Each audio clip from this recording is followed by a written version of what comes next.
तो dear students, आज हम करेंगे लास्ट ईयर जो हमारा पीरियड था उसमें हमने किए थे भाषा किसे कहते हैं और भाषा के कितने रूप होते हैं। आज उसी का ही दूसरा पार्ट है कि भाषा जो है उसकी हमारी जैसे मातृभाषा है, राष्ट्रभाषा है, राजभाषा है, इनको क्या कहा जाता है, इनको यानी क्यों ये नाम दिए गए। तो सबसे पहले हम करेंगे मातृभाषा। तो सबसे पहले आ जाता है मातृभाषा। तो मातृ का मतलब क्या होता है? मां भाषा। ठीक है, मां भाषा यानी जो बच्चा बचपन में अपने परिवार से सीखता है, अपने घर से सीखता है, वो ही क्या होती है? मां भाषा कहलाती है। कि जैसे हम अपने स्कूल में आते हैं, विद्यालय में आते हैं, तो वहां पर आप पंजाबी भी सीखते हो, हिंदी भी सीखते हो, इंग्लिश भी सीखते हो, या आजकल जैसे जो है बहुत सी और भी भाषाएं जो है सिखाई जाती हैं विद्यालय में, तो हम वहां पर सीखते हैं। मगर जो भाषा हम अपने परिवार से सीखते हैं वो क्या होती है? हमारी मातृभाषा होती है, यानी मां भाषा जिसे कहा जाता है। वो बच्चा कहां से सीखता है?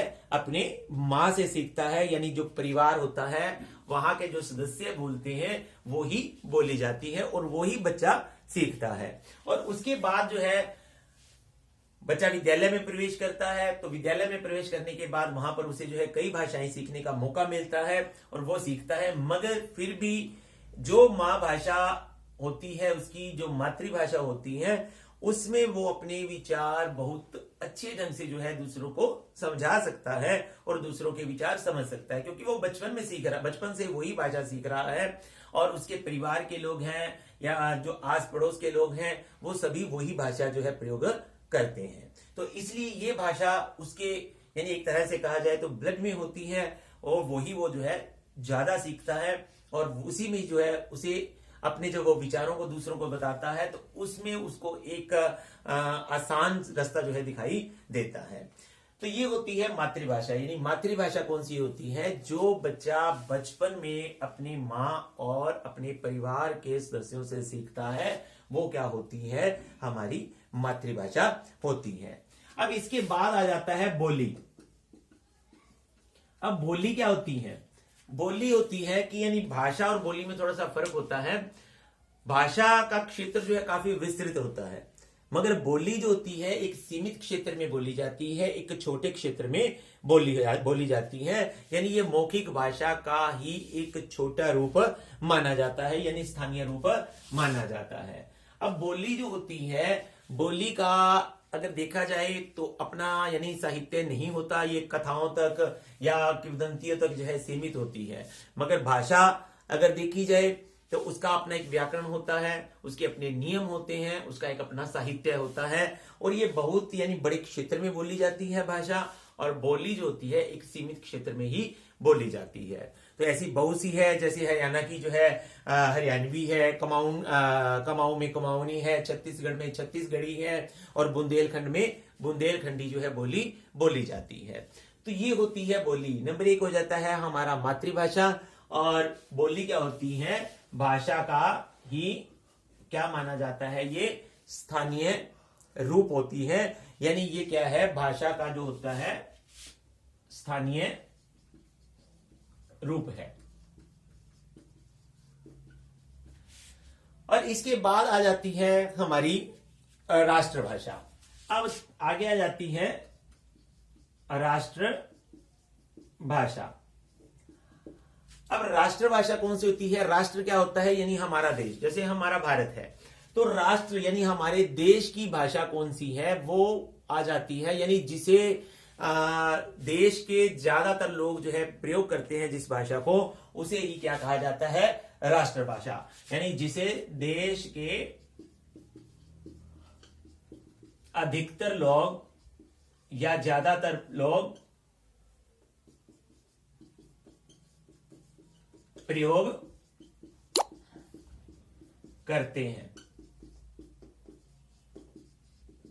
ठीक है, तो यानी जिसे ज्यादातर लोगों द्वारा जो प्रयोग की जाती हैं वो क्या होती है? हमारी राष्ट्रभाषा होती है। जैसे अगर हम कहें कि हमारे देश की जो भाषा कौन सी है? हिंदी है। हिंदी राष्ट्रभाषा है हमारी। क्यों? क्योंकि इसे जो है हमारे देश में सबसे ज्यादा बोला जाता है। तो ये हमारी क्या है, हिंदी क्या है, राष्ट्र भाषा है। ठीक है, तो राष्ट्रभाषा क्या होती है, जिसे देश के ज्यादातर लोग जो है प्रयोग करते हैं, जिस भाषा को, उसे क्या कहा जाता है, राष्ट्रभाषा कहा जाता है। यानी राष्ट्र के ज्यादातर लोगों द्वारा बोली गई भाषा ही राष्ट्रभाषा कहलाती है। और हमारी जो राष्ट्रभाषा है वो कौन सी है, हिंदी है। इसके बाद आ जाता है राजभाषा। राजभाषा, अब राजभाषा कौन सी होती है, राज होती है जो राज्य यानी जो हमारे देश के काम काज के, राज के काम काज में प्रयोग की जाती है, वो क्या होती है, हमारी राजभाषा होती है। यानी हमारी, वैसे तो देखा जाए कि हमारी हिंदी ही है, मगर हमारा ज्यादातर काम किसमें होता है, इंग्लिश में ही होता है। ठीक है, तो राजभाषा क्या होती है कि जिस भाषा में हमारे राजकाज का जो काम होता है वो होती है हमारी राजभाषा। राष्ट्रभाषा और राजभाषा में अंतर होता है।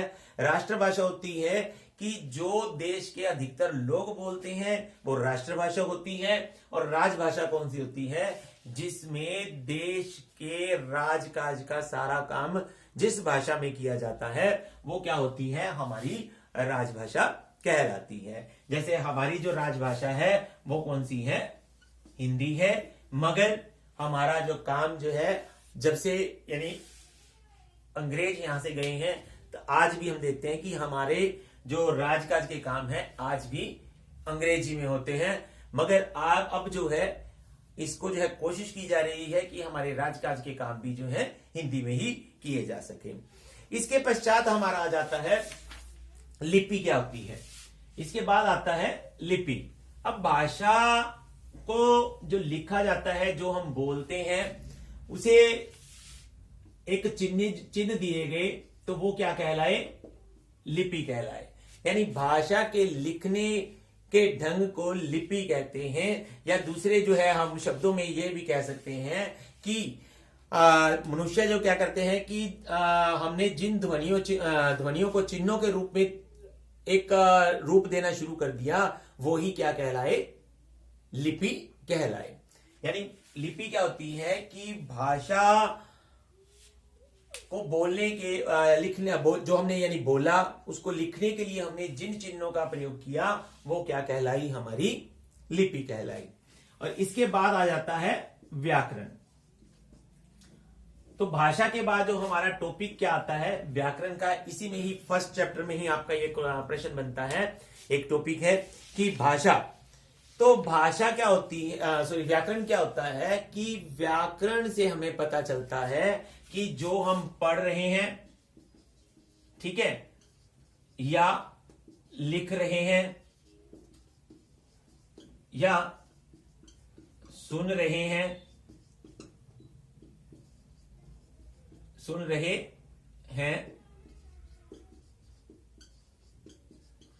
क्या वो सही है। यानी जो पढ़ रहे हैं क्या सही पढ़ रहे हैं, जो लिख रहे हैं क्या सही लिख रहे हैं, जो सुन रहे हैं क्या सही सुन रहे हैं। तो इन चीजों का पता हमें कहां से चलता है। तो जैसे ये हमारी आती है गीता। गीता क्या है, लड़की है। ठीक है, लड़की के लिए हम यहां लिखेंगे रही है, ठीक है, मगर यहां क्या लिखा है, गीता गा रहा है। तो यहां हमें पता चलता है कि हम यहां पर गलत बोल रहे हैं या गलत पढ़ रहे हैं। क्यों, क्योंकि गीता क्या है, लड़की है, और लड़की के लिए आता है रही है। और यहां का हमें पता कहां से चलेगा कि हमने गलत किया है या सही किया है, वहां का उसका पता कहां से चलता है, वो पता चलेगा हमें व्याकरण से। और व्याकरण के कौन से टॉपिक से पता चलेगा, वो चलेगा हमारा लिंग बदलों से। ठीक है, लिंग बदलों से पता चलेगा कि गीता क्या है, लड़की है, ठीक है, यानी स्त्रीलिंग है। तो स्त्रीलिंग के लिए हम लगाएंगे कि गीता गा रही है। तो ये सही होगा और ये वाला गलत होगा। तो व्याकरण से ही हमें पता चलता है कि हम बोल रहे हैं, सुन रहे हैं, लिख रहे हैं, वो सही है या गलत है। इसी प्रकार हम दूसरा उदाहरण भी ले सकते हैं कि पंखा चल रहे हैं।